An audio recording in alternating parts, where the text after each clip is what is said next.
কিছু লোকেদের আমি দেখেছি যে তারা ট্রেড নেবার পরও অ্যানালিসিস করতে থাকে। এই জিনিসটি আপনারা করবেন না, কারণ ওই কারণে তাদের মধ্যে এই সেলফ ডাউটটি আসে যে টার্গেট হিট করবে কি স্টপ লস, এর আগেই তারা আগে থেকে বের হয়ে যায়। হ্যাঁ ফ্রেন্ড, এরকমটি আমি দেখেছি সবসময়ের জন্য যে লোকেরা এরকমটি সবসময় করে।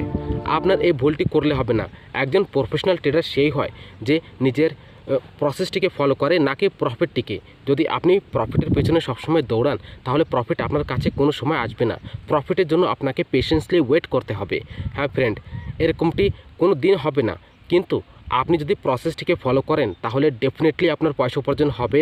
আপনি টার্গেট লাগিয়ে দিয়েছেন এবং স্টপ লস লাগিয়ে দিয়েছেন, মাঝখানে কোনো কিছু নেই।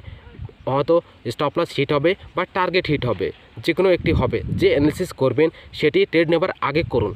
ট্রেড নেবার পরে কোনো কিছুই করবেন না, শুধুমাত্র নিজের পিএনএলটিকে সাইড করে দিন। শুধুমাত্র এটি দেখুন যে টার্গেট হিট হচ্ছে কি স্টপ লস। মাঝখানে মুভমেন্ট যদি দেখেন তাহলে মাঝখানে ফেসে যাবেন, আর এই জিনিসটি আপনার সাইকোলজিটিকে এফেক্ট করবে আর আপনাকে সমস্যাও দেবে। এরকম ধরনের শিক্ষণীয় ভিডিও পাওয়ার জন্য আপনি আমাদের ফেসবুক পেজটিকে ফলো করুন এবং ভিডিওটিকে লাইক অবশ্যই করুন এবং ফ্রেন্ডসদের সঙ্গে শেয়ার করুন।